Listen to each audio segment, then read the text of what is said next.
Aku masih pakai blazer kantor saat taksi berhenti di depan rumah. Biasanya, jam segini halaman terang, pintu terbuka sedikit, ada suara TV dari ruang tamu. Tapi malam ini, semuanya terasa asing. Pertama yang kulihat, gembok baru di gerbang. Bukan gembokku, rantai besinya masih mengilap, seperti baru dipasang beberapa jam lalu. Aku mendekat, jantungku sudah tidak enak. Maaf, ini rumah saya, kataku pelan, tapi suara sendiri terdengar seperti milik orang lain. Dari teras, keluar seorang pria muda, menggendong anak kecil. Di belakangnya, seorang perempuan memegang map bening berisi berkas-berkas. Mereka menatapku seperti aku yang salah alamat. Bu, ini rumah kami, kata si perempuan hati-hati. Kami baru terima kunci hari ini. Aku tertawa pendek, refleks, karena otakku menolak percaya. Tidak mungkin, ini rumah saya. Nama saya di sertifikat. Pria itu mengeluarkan kunci dari saku, mengangkatnya. Kami beli resmi, Bu. Ada akta jual beli. Ada tanda tangan ibu juga. Tanda tangan? Aku? Tanganku dingin. Kepalaku mendadak kosong. Aku memandangi kunci itu, map itu, gembok itu. Lalu satu kalimat keluar begitu saja, seperti jeritan yang kutahan di tenggorokan. Kalau kalian beli? Siapa yang menjual rumahku? Aku menelan ludah, lalu menahan diri supaya tidak langsung meledak. Kalau aku panik sekarang, aku kehilangan kendali. Boleh saya lihat berkasnya? Tanyaku, suaraku berusaha stabil. Perempuan itu segera membuka map. Ada fotokopi KTP, ada lembar-lembar tebal dengan cap, tanda paraf, dan satu halaman yang membuat mataku panas. Akta jual beli. Di situ tertulis jelas nama pembeli dan nama penjual. Nama suamiku.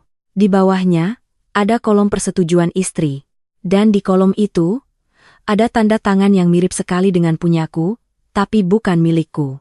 Garisnya terlalu rapi, tekanan tintanya tidak seperti kebiasaanku, ada yang meniru. Dan yang paling menyakitkan, mereka menirunya dengan percaya diri. Aku menarik napas pelan. Ini, palsu, gumamku. Lalu aku cepat-cepat mengangkat kepala. Kalian bukan salah. Kalian juga korban. Tapi aku harus hubungi suamiku sekarang. Aku mengeluarkan ponsel, menekan nomor Doni. Sekali. Dua kali. Nada sambung. Lalu, nomor yang Anda tuju sedang tidak dapat dihubungi. Aku coba WhatsApp. Centang 1. Tidak berubah. Aku telepon lagi, lebih lama. Tetap mati. Aku menatap layar seperti orang bodoh. Rasanya seperti berdiri di luar rumah sendiri, dan orang di dalamnya bukan cuma menggembok pintu, tapi menggembok hidupku. Tetangga sebelah, Bu Yati, muncul dari balik pagar. Wajahnya ragu-ragu, tapi rasa ingin tahunya lebih kuat. Rina, kamu baru pulang? Suaranya lirih. Aku menoleh. Bu, apa Doni ada di rumah hari ini? Bu Yati menelan ludah. Matanya menghindar sebentar, lalu dia berkata pelan, seolah takut didengar orang lain. Siang tadi ada orang-orang datang, bawa map, rame. Doni keluar masuk, seperti buru-buru. Terus sore, mobilnya pergi. Setelah itu, gerbang langsung digembok. Aku memejamkan mata sesaat. Jadi benar. Ini bukan salah paham. Ini rencana. Aku membuka galeri ponsel, mencari foto sertifikat yang pernah kusimpan. Jemariku gemetar saat men-scroll, tapi otakku bekerja cepat. Aku harus tahu satu hal dulu. Kapan transaksi ini terjadi, dan siapa yang membantu Doni melakukan semua ini. Aku kembali menatap pasangan pembeli itu. Anak mereka sudah tertidur di bahu ayahnya. Maaf, kataku, kali ini lebih tegas.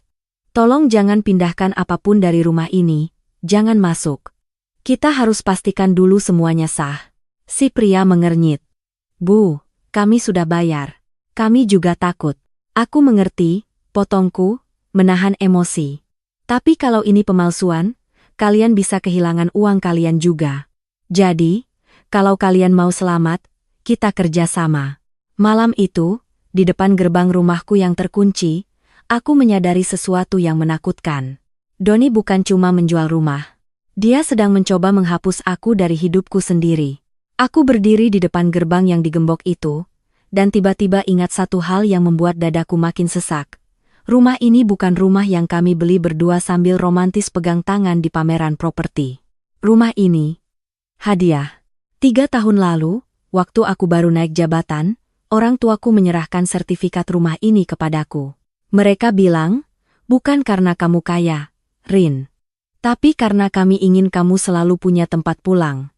Apapun yang terjadi dalam hidupmu. Aku masih ingat hari itu. Aku menangis. Bukan karena bangga, tapi karena aku merasa dilindungi.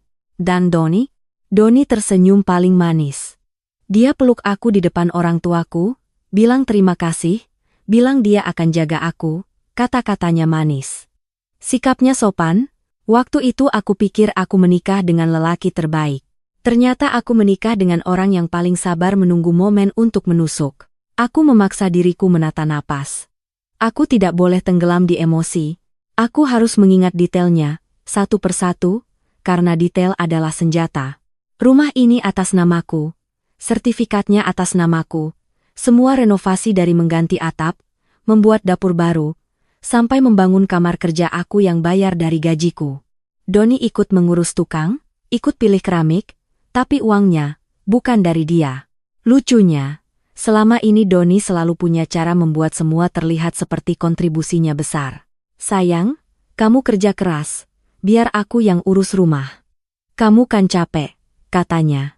Dan aku, yang merasa itu bentuk perhatian, menyerahkan banyak hal padanya, map-map tagihan, komunikasi dengan RT, bahkan beberapa dokumen rumah yang seharusnya aku simpan sendiri.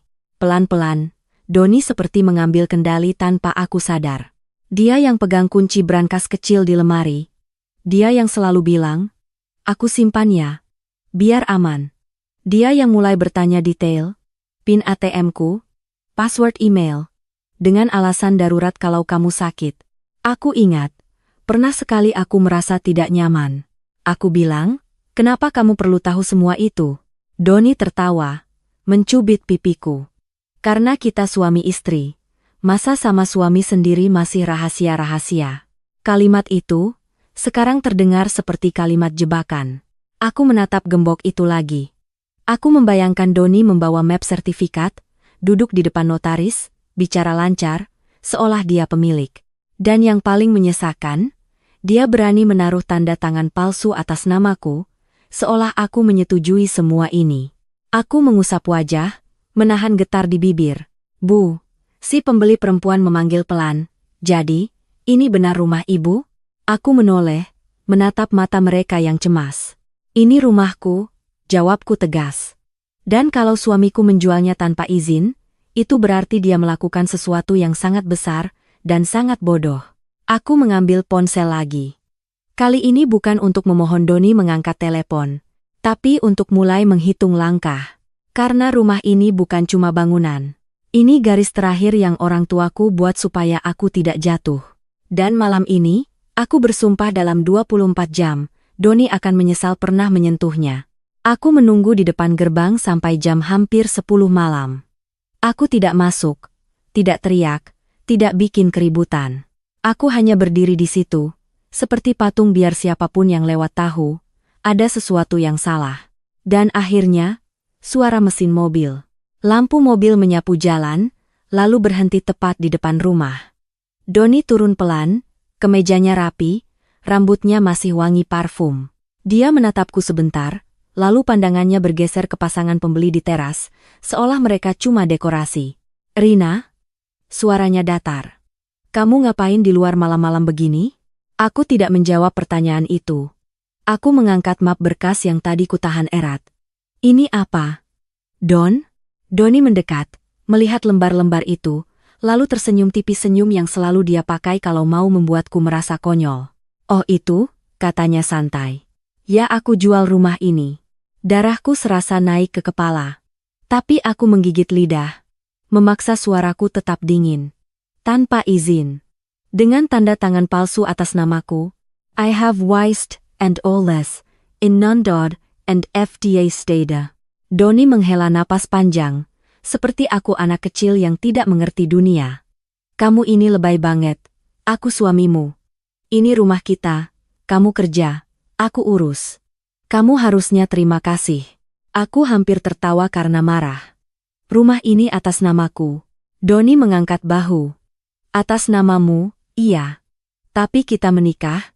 Semua yang kamu punya ya milik bersama. Kalimat itu menusuk, karena terdengar benar bagi orang yang tidak paham hukum. Tapi aku paham. Dan Doni tahu aku paham. Itu yang membuat dia cepat mengganti strategi. Dia melirik pembeli, lalu menatapku lagi. Rina, jangan bikin malu orang. Mereka udah bayar.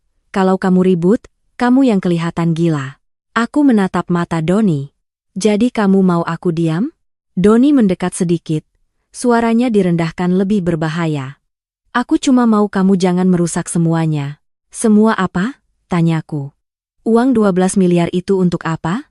Wajah Doni berubah sepersekian detik. Sangat cepat, tapi aku melihatnya. Ada kegugupan kecil yang dia sembunyikan. Lalu dia tersenyum lagi, lebih lebar.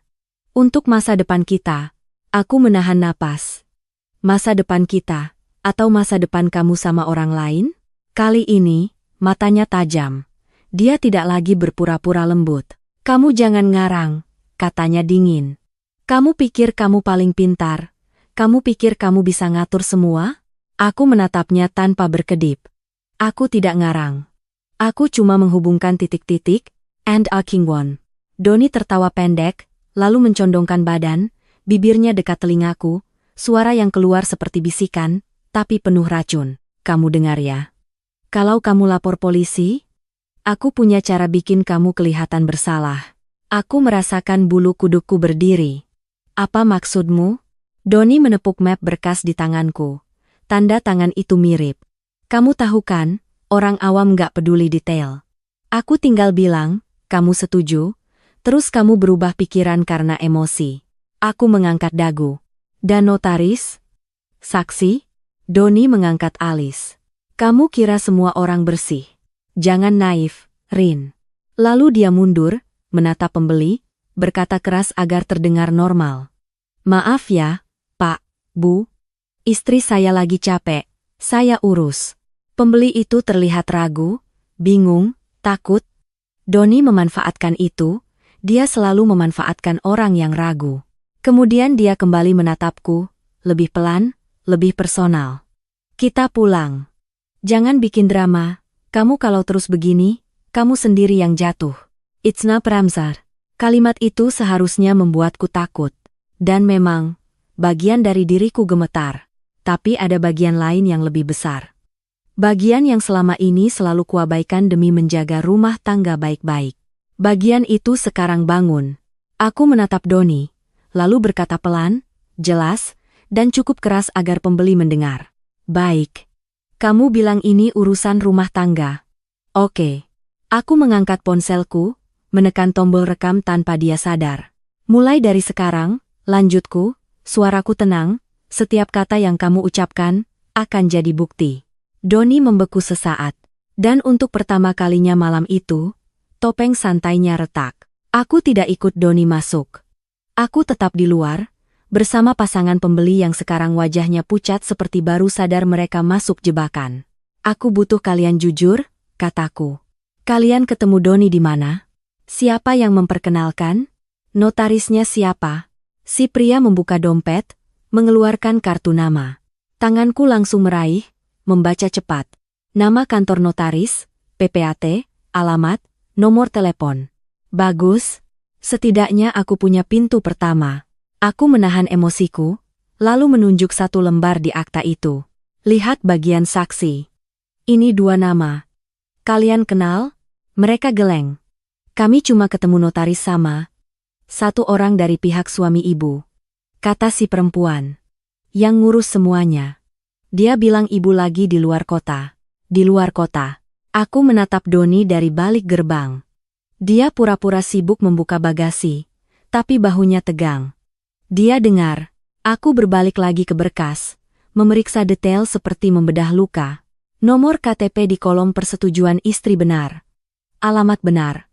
Tapi ada hal kecil yang mengganggu. Cara penulisan namaku.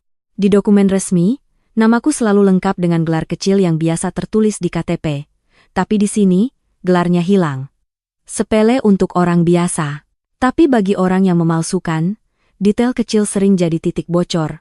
Aku mengeluarkan ponsel, membuka foto tanda tangan asliku yang pernah kupakai di dokumen bank. Lalu kuletakkan sejajar dengan tanda tangan palsu itu.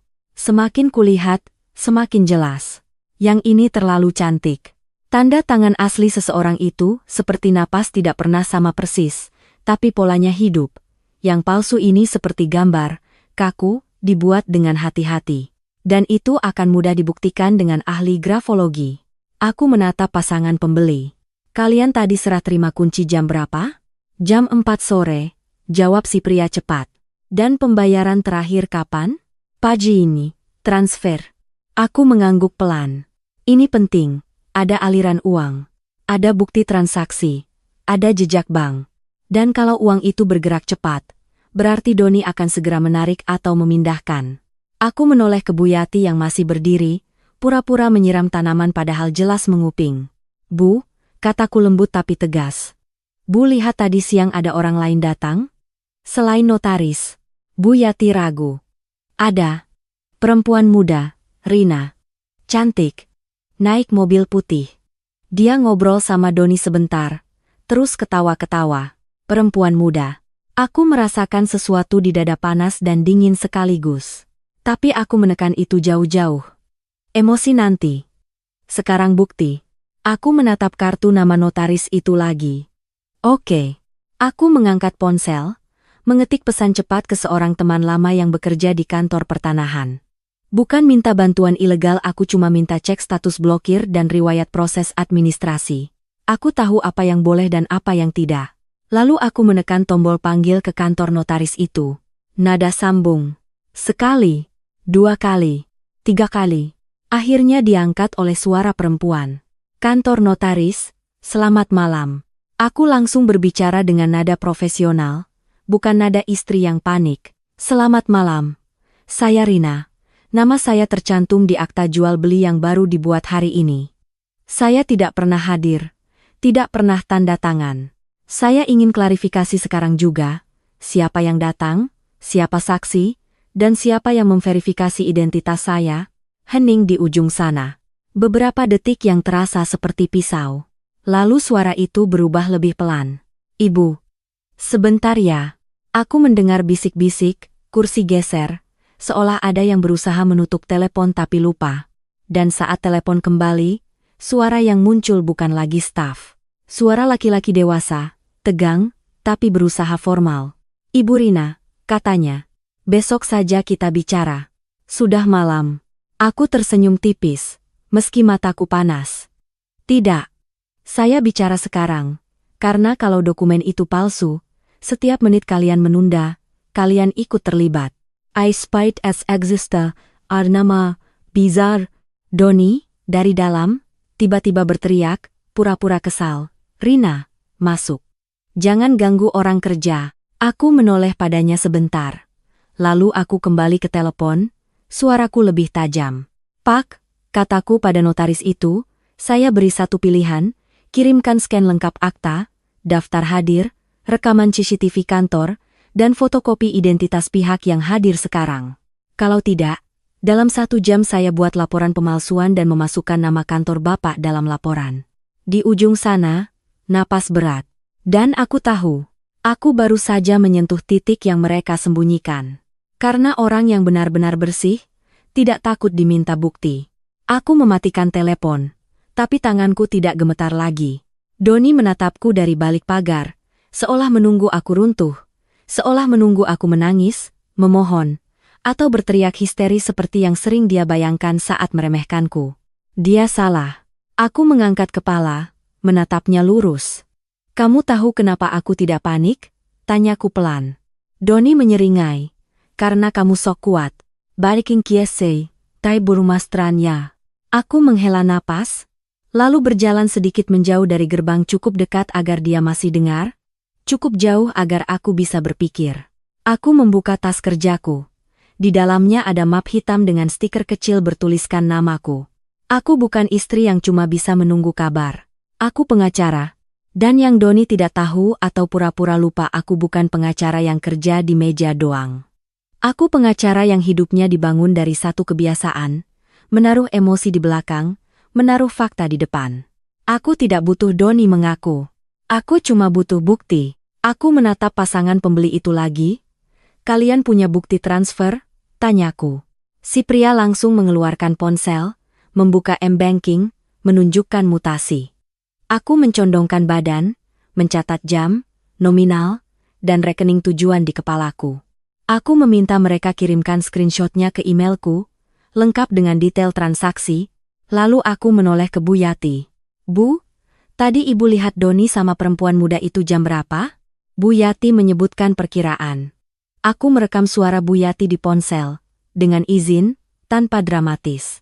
Saksi pertama, aku kembali pada berkas akta. Aku foto setiap halaman, setiap cap, setiap paraf, setiap nama saksi. Aku tidak foto sekali. Aku foto 2 kali. 1 untuk backup, 1 untuk memastikan tidak ada yang blur. Doni mulai gelisah. Rina, kamu ini mau ngapain sih? Udahlah, besok aja. Aku menoleh, tersenyum tipis. Iya, besok. Tapi langkahku dimulai malam ini. Aku membuka catatan, lalu menulis 3 kata besar yang jadi peta pikiranku. Pemalsuan, penipuan, perampasan.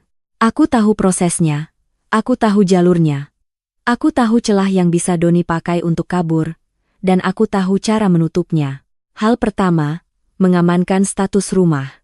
Jika rumah ini sudah berpindah, aku harus mencegah agar tidak ada langkah lanjut, tidak ada balik nama final, tidak ada pengosongan paksa, tidak ada penyerahan fisik yang merugikan korban lain. Aku langsung menulis draft laporan polisi di ponsel, kronologi, tanggal, bukti awal, saksi, dan poin paling penting tanda tangan palsu. Aku tidak perlu menunggu pagi untuk mulai menekan. Aku menghubungi rekan kerjaku, satu orang yang tahu aku tidak pernah menelepon tanpa alasan. Saat dia mengangkat, suaraku tenang. Mas, aku butuh kamu standby. Ada kasus pemalsuan tanda tangan dan penipuan transaksi. Aku kirim bukti awal sekarang. Aku kirimkan foto akta, foto tanda tangan, screenshot transfer dari pembeli, dan rekaman singkat saksi tetangga. Doni melihat aku sibuk, lalu tertawa sinis. Kamu pikir polisi bakal percaya kamu? Kamu itu cuma emosional. Aku berhenti mengetik, menatapnya. Doni, polisi tidak percaya emosi. Polisi percaya bukti. Endieraru grema para. Aku menunjuk map di tangan pembeli. Dan aku punya korban lain selain aku. Mereka bayar. Mereka tertipu. Mereka akan bicara. Wajah si pembeli perempuan langsung mengangguk cepat, seperti baru sadar mereka punya suara. Iya, Bu. Kami mau bantu. Kami juga takut uang kami hilang.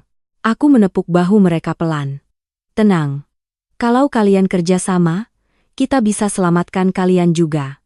Doni menelan ludah. Dia mulai merasakan tanah di bawah kakinya bergeser. Aku kembali menghubungi kantor notaris. Kali ini aku tidak minta bicara baik-baik. Aku minta data. Kirim scan akta, daftar hadir, fotokopi identitas pihak yang hadir. Kalau tidak, saya masukkan kantor Anda dalam laporan. Kali ini, suaranya lebih lunak, lebih takut. Baik. Bu. Kami coba carikan.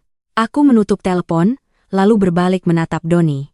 Doni, kataku, suaraku tidak tinggi, tapi tajam. Kamu punya 2 pilihan. Kamu kembalikan semuanya sekarang, atau kamu lihat sendiri bagaimana 12 miliar itu berubah jadi barang bukti. Aku Zhang. Doni tertawa kecil, tapi matanya tidak ikut tertawa. Kamu tidak bisa sentuh uang itu. Aku mengangguk, seolah setuju. Aku tidak perlu sentuh. Aku cuma perlu tahu kemana kamu lari. Lalu aku menambahkan pelan, seperti mengunci pintu terakhir. Dan aku sudah mulai menutup semua jalanmu. Doni masuk ke dalam mobilnya tanpa pamit. Pintu dibanting, mesin dinyalakan.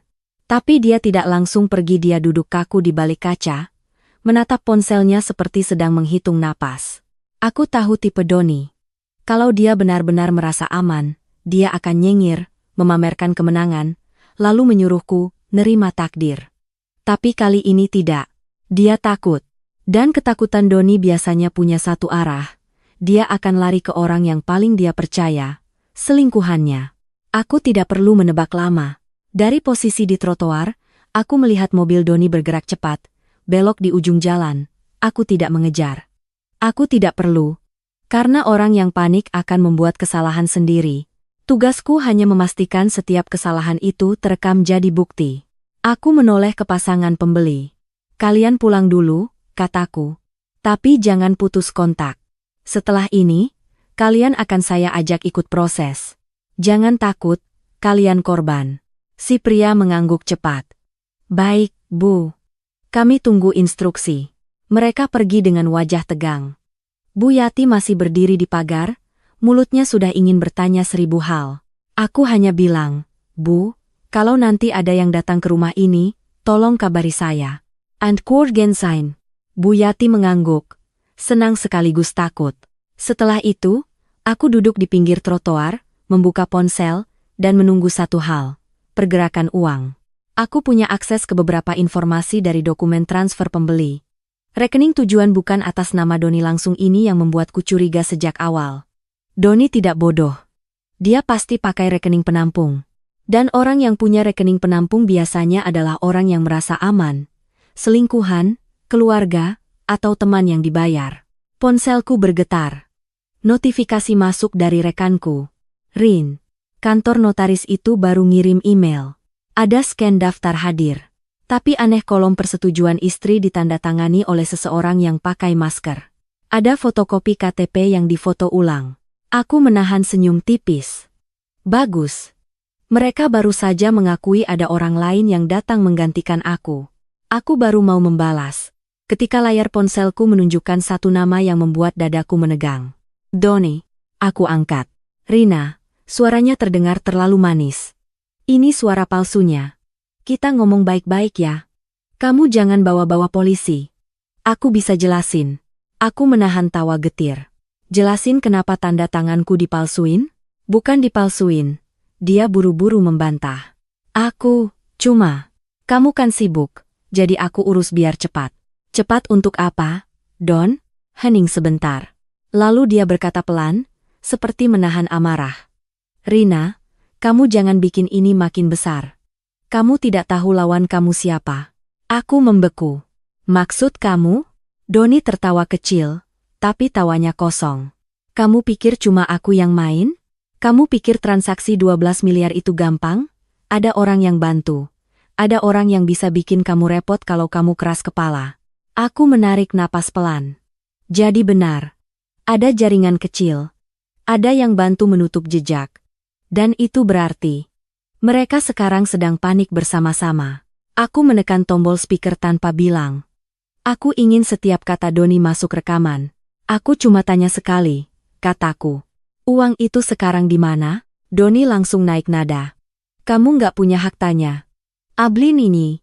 Aku memejamkan mata, mengingat semua malam aku menahan diri demi jaga rumah tangga. Lalu aku buka mata lagi. Doni, suaraku datar. Mulai detik ini, hakmu sebagai suami sudah tidak berarti apa-apa buatku.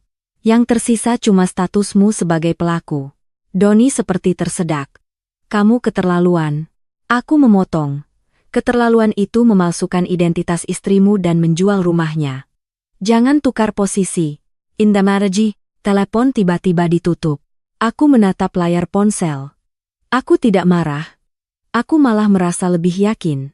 Karena kalau Doni sudah mulai bicara soal lawan kamu siapa, artinya dia sedang mencari cara menakut-nakuti aku agar mundur. Itu ciri orang yang tidak punya jalan bersih. Belum sampai 1 menit, masuk pesan dari nomor tak dikenal.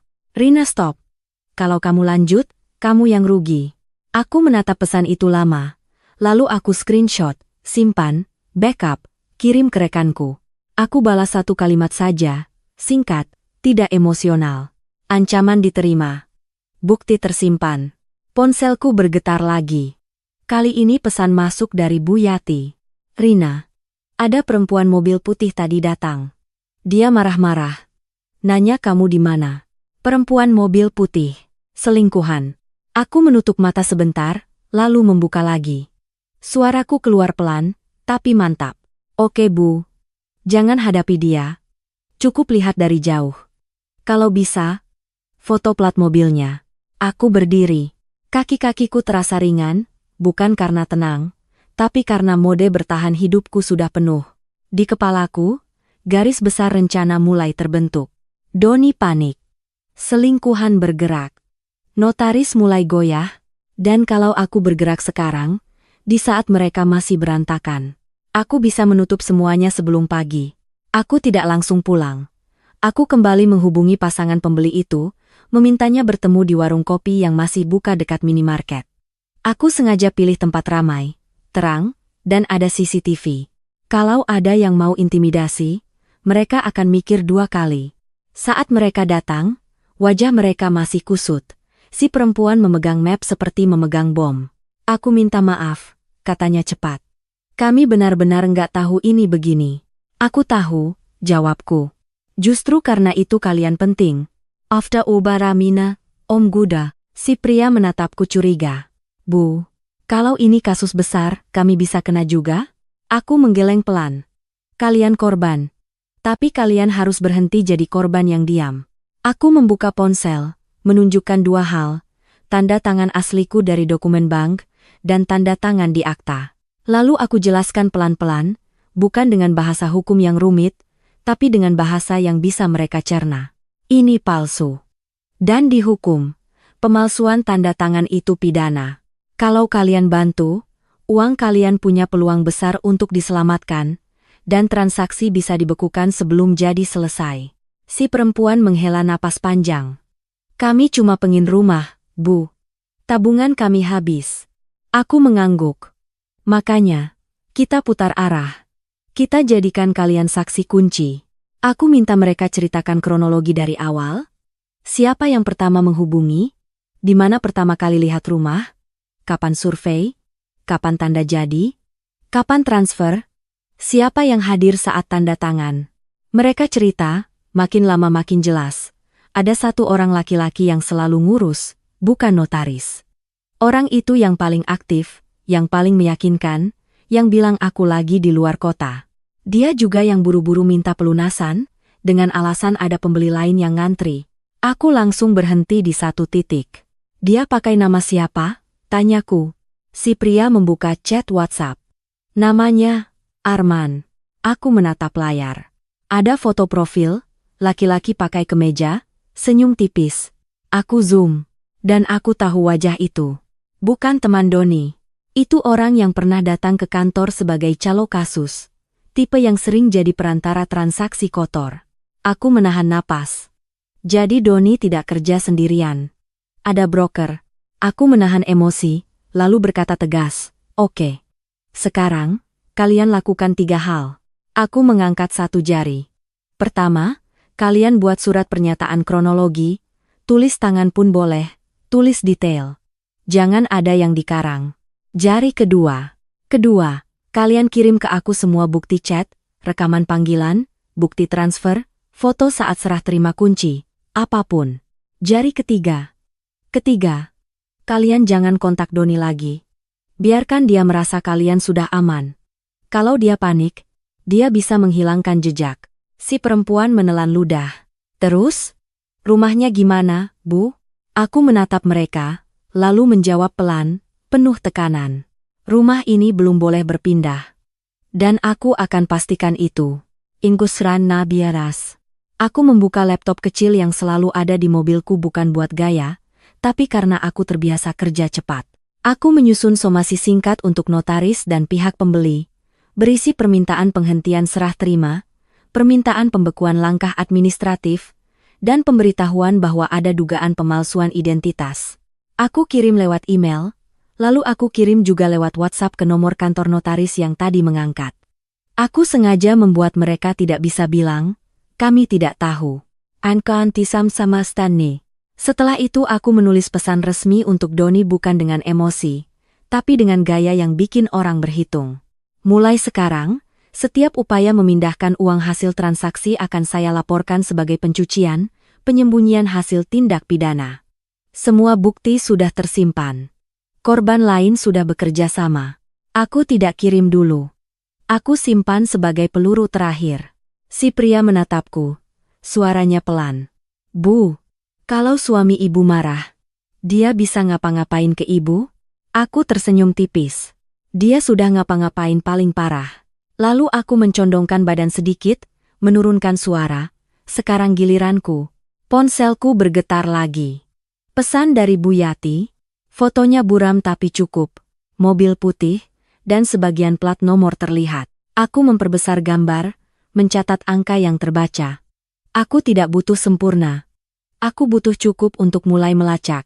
Aku menatap pasangan pembeli itu sekali lagi. Kalian pulang.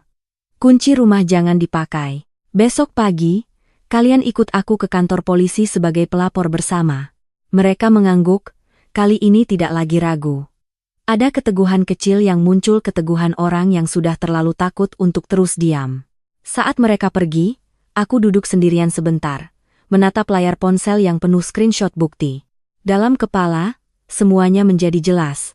Doni menjual rumahku 12 miliar tanpa izin. Dia pikir aku akan sibuk, akan malu, akan takut. Tapi dia lupa satu hal. Kalau korban berubah jadi saksi, permainan berubah total. Dan malam itu, aku tidak lagi berdiri sendirian di depan gerbang yang digembok. Aku berdiri di tengah lingkaran bukti. Dan lingkaran itu sedang menutup. Pagi belum datang, tapi aku sudah merasa seperti hidupku digulung dan diperas habis. Aku duduk di dalam mobil, laptop di pangkuan, ponsel di tangan, dan satu rasa yang tidak mau pergi, firasat ini belum selesai. Doni terlalu berani untuk cuma menjual rumah. Orang yang berani memalsukan tanda tangan istrinya, biasanya sudah melakukan hal lain sebelumnya. Aku membuka folder dokumen rumah tangga yang selama ini kusimpan seadanya, foto NPWP, foto KTP, slip gaji, dokumen pinjaman lama, dan email-email bank yang sering kuabaikan karena aku percaya, Doni ngurus. Percaya, kata yang paling mahal harganya malam ini. Aku mengetik kata kunci di email, pengajuan, verifikasi, kode OTP, disetujui. Satu persatu hasilnya muncul, seperti serpihan kaca. Ada email dari bank yang bertanya, apakah Anda mengajukan fasilitas kredit? Tanggalnya 2 bulan lalu.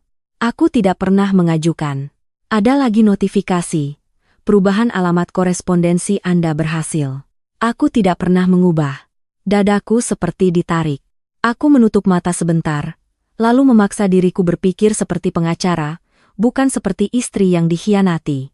Kalau Doni bisa akses data pribadiku, berarti dia punya dokumen.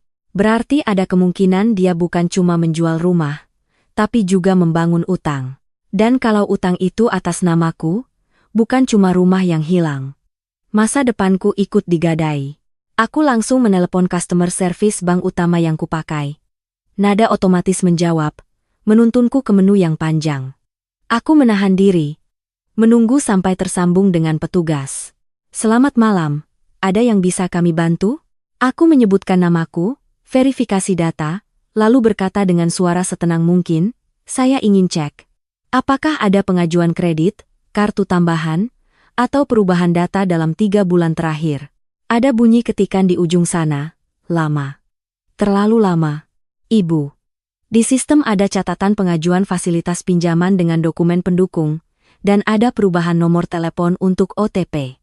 Aku meremas setir. Nomor teleponnya nomor siapa?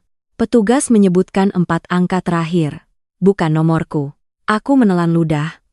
Dan pinjamannya sudah disetujui? Hening lagi. Lalu jawaban itu jatuh seperti batu. Sudah cair, Bu. 2 minggu yang lalu. Aku merasa telingaku berdengung. Berapa? Angkanya disebut. Angka besar. Tidak sebesar 12 miliar, tapi cukup untuk menghancurkan hidup orang biasa. Aku menarik napas dalam-dalam, pelan, supaya suaraku tidak pecah. Saya tidak pernah mengajukan. Ini penipuan. Saya minta blokir semua akses. Dan saya akan buat laporan polisi. Baik, Bu. Kami bisa bantu proses blokir sementara, tapi Ibu perlu datang untuk verifikasi dokumen. Akan saya lakukan besok pagi, jawabku cepat. Aku memutus telepon, dan untuk pertama kalinya malam itu, aku benar-benar ingin menangis. Bukan karena sakit hati, tapi karena aku baru sadar. Doni bukan cuma mengambil rumahku. Dia sedang menyusun bom waktu di namaku. Aku menggigit bibir, menahan air mata, lalu membuka chat lama dengan Doni.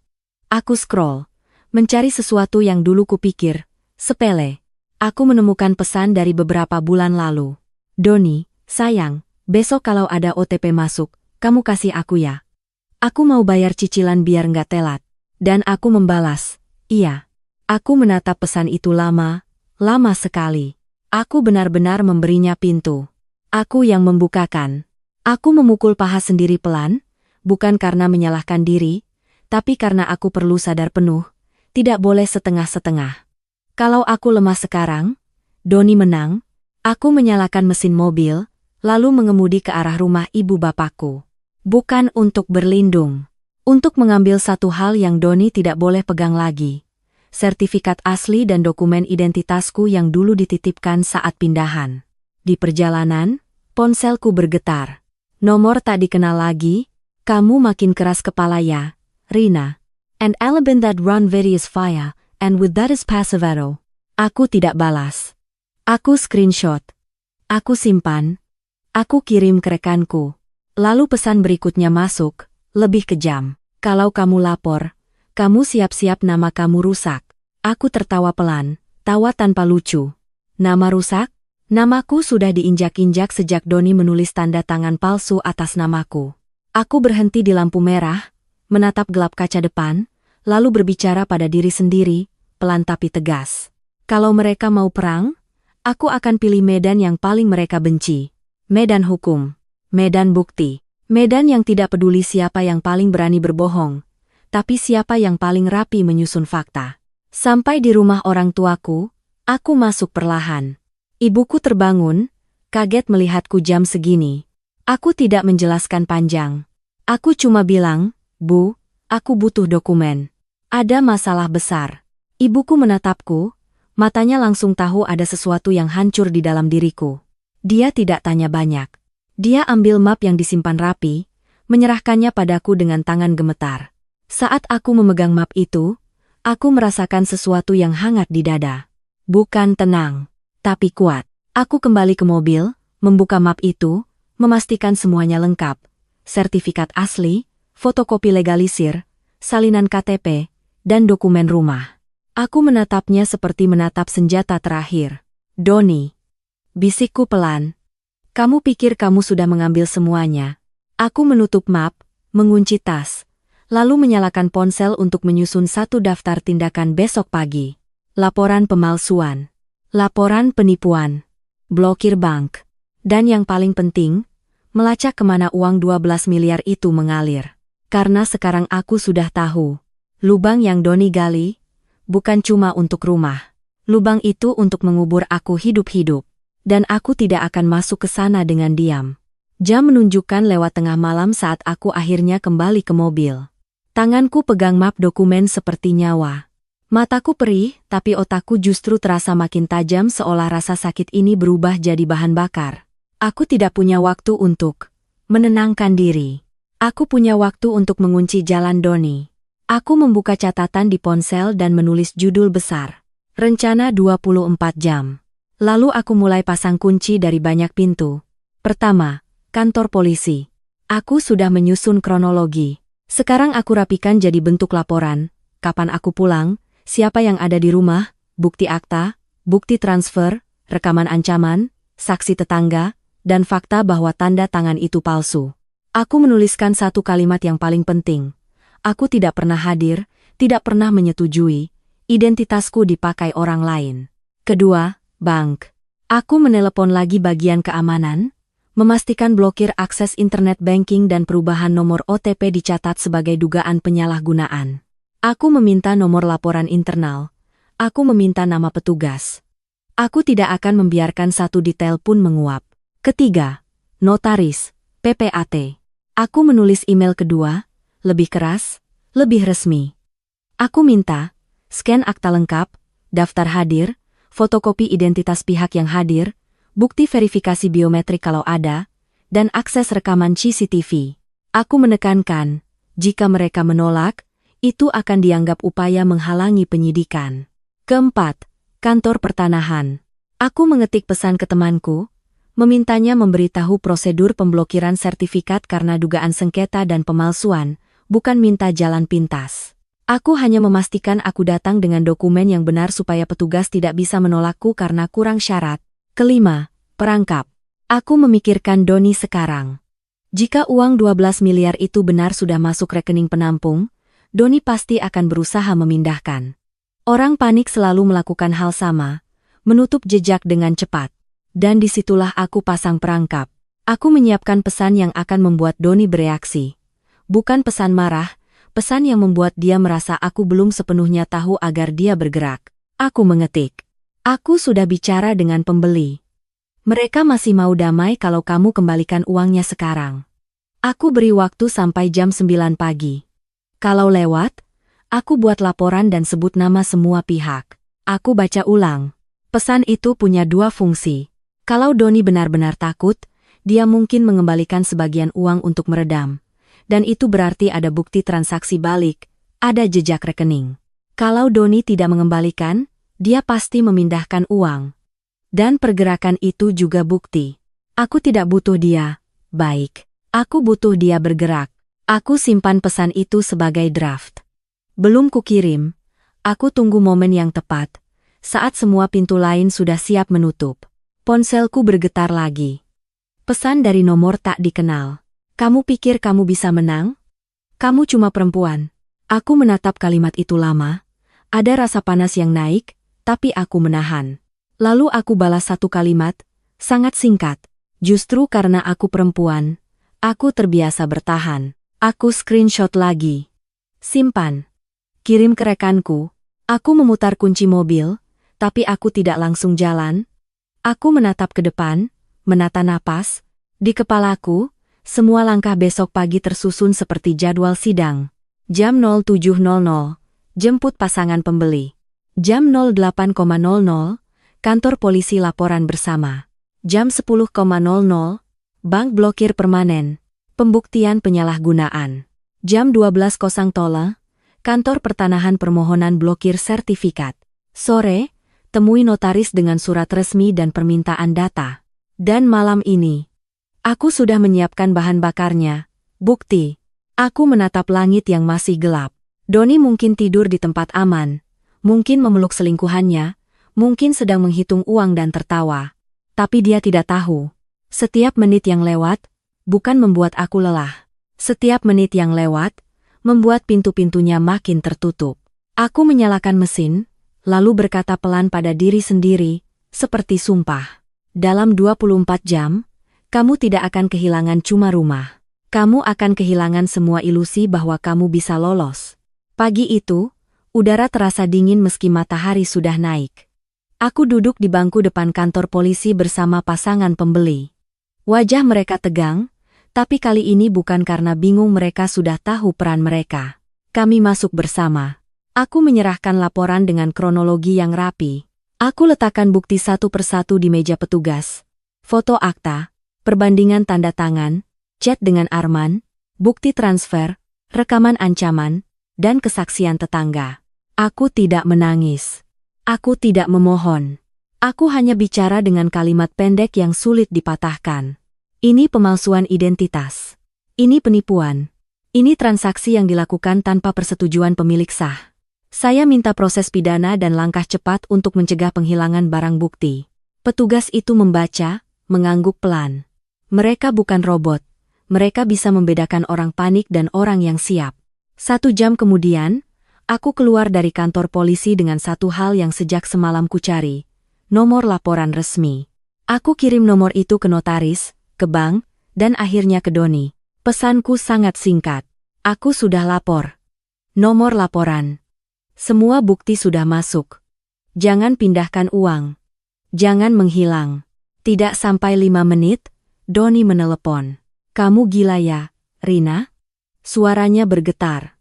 Marah, tapi ada takut yang bocor di sela-sela. Aku tidak terpancing.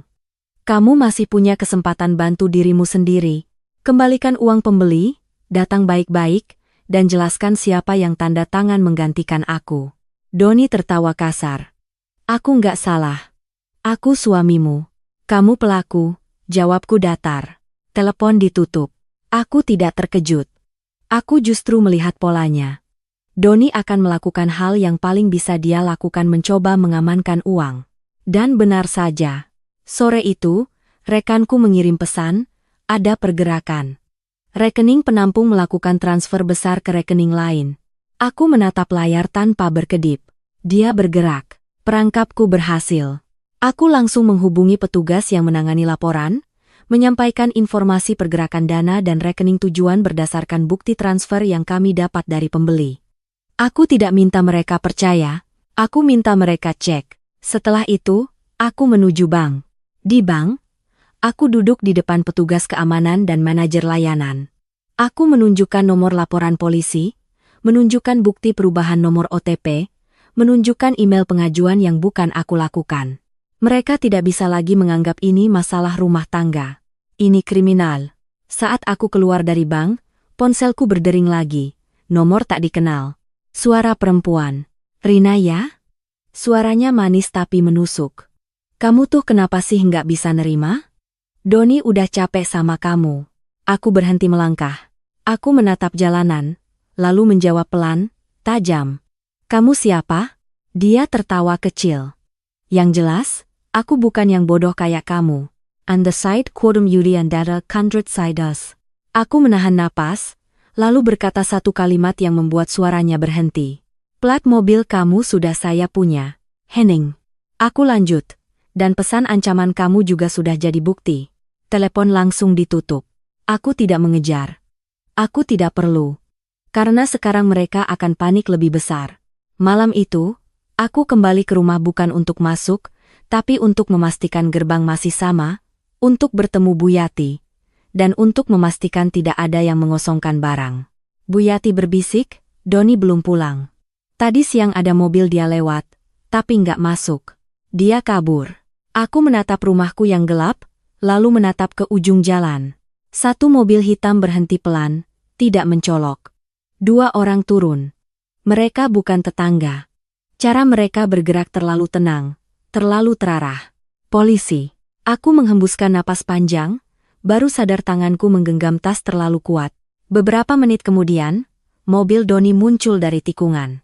Dia turun terburu-buru, membawa tas kecil. Matanya lincah, melihat kanan kiri, seperti tikus yang mencari celah. Dia berjalan cepat ke gerbang lalu berhenti saat melihatku. Doni membeku. Wajahnya berubah seperti melihat hantu. Kamu ngapain di sini?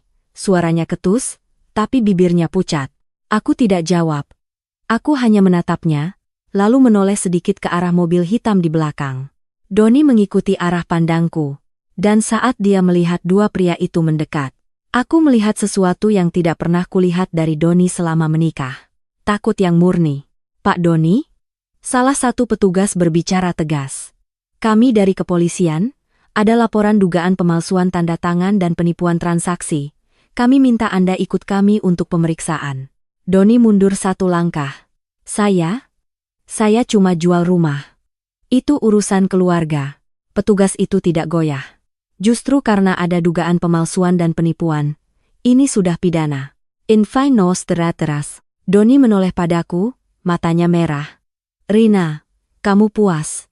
Aku menatapnya, dan untuk pertama kalinya sejak semua ini terjadi, suaraku sedikit bergetar.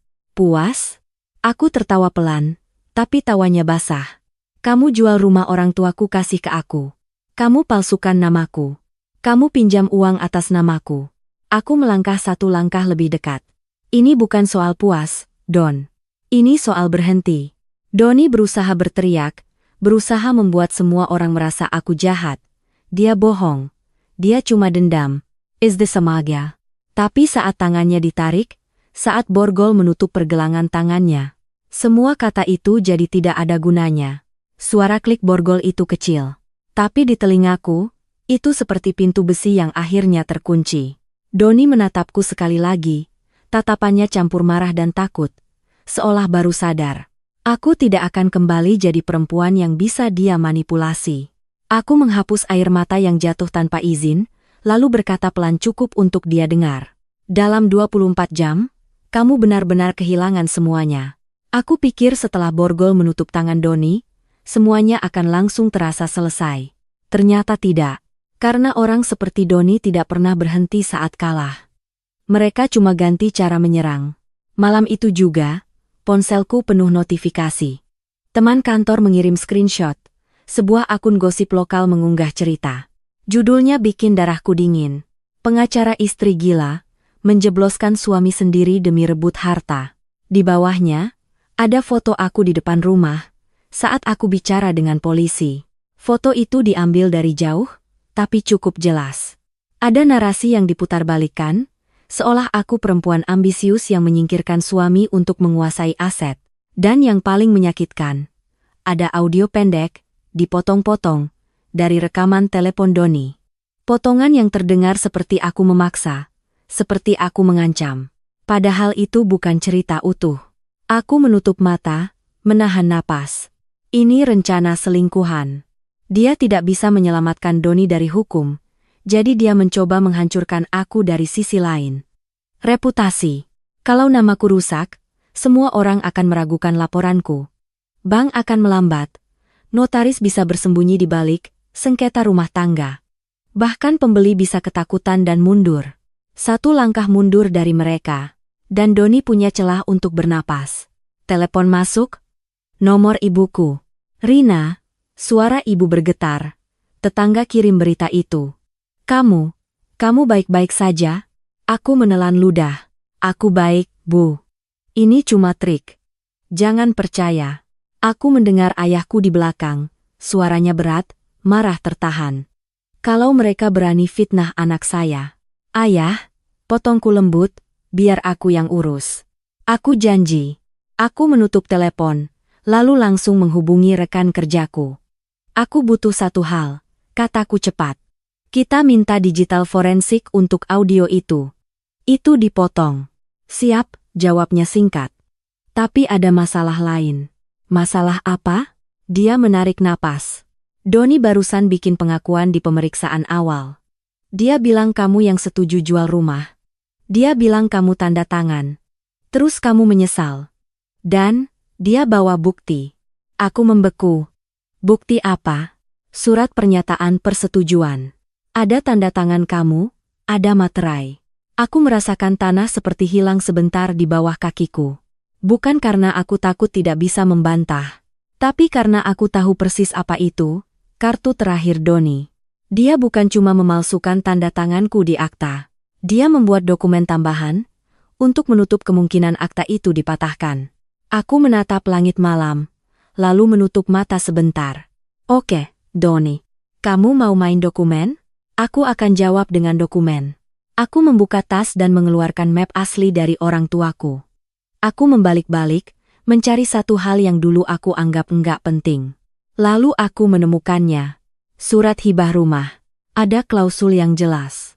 Rumah ini diberikan kepada aku secara pribadi. Ada saksi keluarga. Ada legalisir. Ada tanggal yang tidak bisa diutak-atik. Aku mengambil foto, lalu mengirim ke rekanku. Ini cukup, tanyaku. Dia langsung membalas. Ini kuat. Tapi kita masih harus bantah tanda tangan di surat persetujuan yang dia bawa. Aku mengangguk meski dia tidak melihat. Aku tahu cara membantahnya. Dan aku tahu Doni tidak akan suka caranya. Aku menghubungi pasangan pembeli. Jam sudah larut, tapi mereka mengangkat. Bu Rina? Suara si pria cemas. Kami lihat berita itu. Kami jadi takut. And court in Noven. Aku butuh kalian tetap tegas. Kataku, suaraku tenang. Besok, kalian datang. Kalian tunjukkan chat dengan Arman. Kalian jelaskan kalian tidak pernah bertemu aku. Kalian jelaskan kalian ditipu dengan alasan aku di luar kota. Baik, Bu. Jawabnya cepat. Kami datang. Aku menutup telepon dan menatap daftar bukti yang sudah kukumpulkan. Lalu ponselku bergetar lagi. Nomor tak dikenal. Aku angkat. Suara perempuan itu lagi, selingkuhan. Kali ini dia tidak sok manis. Dia bicara cepat, penuh ancaman. Kamu lihat kan? Semua orang sekarang tahu kamu siapa. Aku tersenyum tipis. Aku tahu kamu yang sebar. Biarin. Dia mendesis. Kalau kamu mau selamat, cabut laporan. Bilang itu salah paham. Aku tertawa kecil. Kamu lucu. Kamu pikir aku takut sama akun gosip? Kamu takut kehilangan pekerjaan, kan? Suaranya melembut, tapi racunnya tetap. Pengacara tanpa reputasi itu selesai. Aku diam sebentar, lalu berkata pelan, jelas. Aku sudah punya plat mobilmu. Aku punya ancamanmu. Dan mulai sekarang, setiap panggilan kamu, aku rekam. Henning. Dia mencoba balik menyerang. Doni punya surat persetujuan. Tanda tangan kamu. Kamu mau bantah apa? Aku menghela napas, seolah aku sedang bicara pada anak kecil yang sok pintar. Aku bantah dengan satu hal yang tidak bisa kalian palsukan dengan rapi, kataku. Apa? Jejak? Ingen Metsa, N1. Aku lanjutkan. Kalau aku benar tanda tangan persetujuan, harus ada jejak. Kapan aku datang? Di mana aku tanda tangan? Siapa saksi? Siapa yang foto KTP? Rekaman CCTV? Log lokasi ponselku? Bahkan riwayat absensi kantorku. Aku menekan kata-kata itu satu persatu. Dan besok, aku minta pembanding tanda tangan dari bank, dari dokumen resmi, dan aku minta ahli. Kita lihat siapa yang menang. Napasnya terdengar berat. Lalu dia berkata lirih, tapi penuh kebencian. Kamu ini, keras kepala. Anggota. Aku menjawab tanpa naik emosi. Aku cuma berhenti jadi bodoh. Telepon ditutup. Aku menatap layar ponsel yang gelap, lalu menoleh ke rumahku yang masih terkunci, masih terasa seperti bukan milikku. Satu hal terasa jelas di dadaku. Doni mencoba menjatuhkanku dengan fitnah dan dokumen palsu. Dan hampir saja aku merasa goyah. Tapi justru di titik itu, aku sadar. Ini bukan cuma tentang rumah. Ini tentang identitasku. Namaku. Hidupku. Aku menghapus sisa air mata, berdiri lebih tegak, lalu berbisik pada diri sendiri. Kalau mereka mau menghancurkan aku di depan umum, besok, aku akan menang di depan umum juga. Hari-hari setelah itu berjalan seperti mesin cepat, dingin, dan melelahkan. Pagi pertama setelah Doni ditahan, aku datang lagi ke kantor polisi bersama pasangan pembeli. Mereka menyerahkan semua chat dengan Arman, semua bukti transfer, semua rekaman panggilan. Mereka bicara di depan penyidik dengan suara gemetar, tapi jelas. Aku tidak pernah bertemu Burina, kata si perempuan. Kami cuma ketemu suaminya dan orang yang mengaku mengurus. Kami percaya karena ada notaris. Edwin Audren. Kalimat itu sederhana, tapi dampaknya besar. Karena begitu pembeli mengaku tidak pernah bertemu aku, seluruh cerita Doni mulai runtuh. Notaris dipanggil. Saksi-saksi di akta diperiksa. Dan satu persatu, kebohongan yang Doni susun rapi mulai terlihat seperti kertas basah sekali disentuh, robek. Aku juga membawa semua bukti yang mereka coba pakai untuk menjatuhkanku.